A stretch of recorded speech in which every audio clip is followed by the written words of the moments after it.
Le Sénat, majorité de droite, a rejeté la proposition écologiste qui avait été votée à l'Assemblée nationale. La taxe appelée Zuckman, elle prévoit un impôt minimal de 2% sur le patrimoine de ceux qui gagnent plus de 100 millions d'euros et permettrait donc de générer 20 milliards d'euros de recettes. Les sénateurs ont expliqué leur choix parce que cela, en fait, en disant cela enverrait un signal négatif aux investisseurs. Cet argument-là, vous le recevez absolument pas. Non, je trouve que c'est scandaleux. La taxe Zuckman, c'est une mesure de bon sens.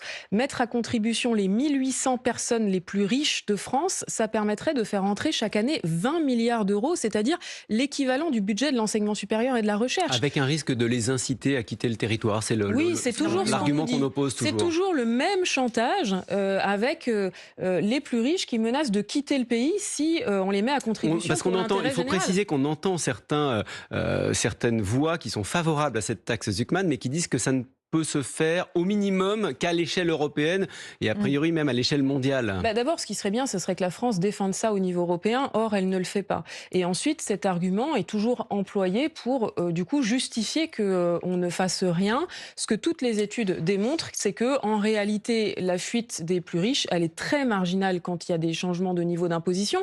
Et puis, je les appelle aussi à un minimum de patriotisme. On vit dans le même pays, oui ou non? C'est important que, quand on a des moyens, on contribue au financement des services publics et à la justice sociale. Mais on pose la question parce que faut aussi être pragmatique quand on parle d'impôts. Vous dites qu'il y a à peu près 1800 personnes concernées. C'est ce que disent les promoteurs de cette taxe qui disent aussi que ça rapporterait 20 milliards d'euros. Mais sur les 1800 personnes concernées, s'il y en a 300 qui partent, ce serait déjà des milliards qui partiraient. Oui, c'est pas grave. On aurait déjà récupéré des milliards avec les 1500 personnes restantes. Et puis, encore une fois, je veux redire une chose toute simple.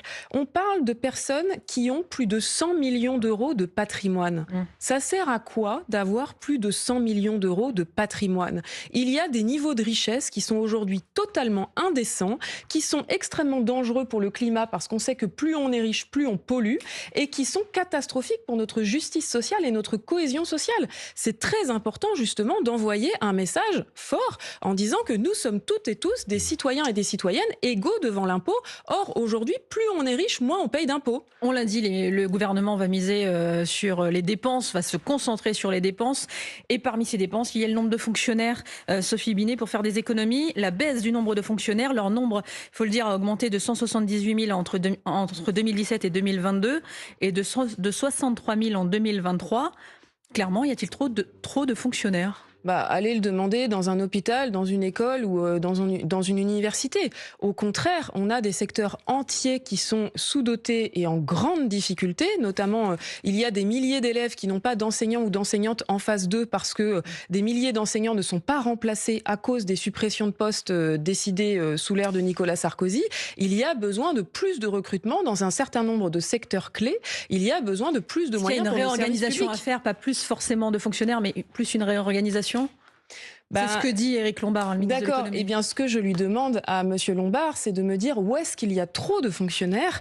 Et là, j'attends toujours la réponse, en fait, parce que on nous a dit pendant longtemps qu'il y avait trop de fonctionnaires à Bercy et on a supprimé très massivement des fonctionnaires aux impôts. Mais en fait, avoir des fonctionnaires aux impôts, c'est justement pouvoir traquer la fraude et l'optimisation fiscale. Et aujourd'hui, ce que nous disent les fonctionnaires de Bercy, c'est qu'ils n'ont plus les moyens de s'attaquer à ceux qui fraudent l'impôt. Donc, c'est un gros problème aussi pour les finances publiques.